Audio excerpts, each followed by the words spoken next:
তাহলে প্রথমত হচ্ছে যখনই একজন মানুষের ক্যান্সার ধরা পড়লো তখন কি হয়? ভিক্টর ফ্র্যাঙ্কেল বলেছেন লোগোথেরাপিতে, এলিজাবেথ কুবলার রস তিনি বলেছেন 5টা স্টেজ আসে, SABDA শব্দা বলি আমি। এস হচ্ছে শক অ্যান্ড ডিসবিলিভ, বিশ্বাস হয় না আমার ক্যান্সার হয়েছে, পরের দিন সকালে উঠে রিপোর্টটা আরেকবার দেখি।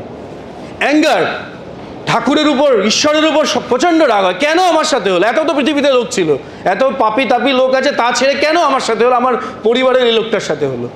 বি হচ্ছে বার্গেনিং, ফেজ 3, তখন দর কষাকষি করি, হে ঠাকুর আমার এই ক্যান্সারটা যেন সেরে যায়, আমার যেন ক্যান্সার না হয়। তারপরে আসে D for depression, anxiety, depression, সাইকোসিস, ডেলিরিয়াম, এই সব কটা কিন্তু ক্যান্সারের সাথে 20 থেকে 60% লোকের হবেই। এবং শেষমেশ হচ্ছে অ্যাকসেপ্টেন্স, স্বীকার করি হ্যাঁ হয়েছে, এবার পথ চলা।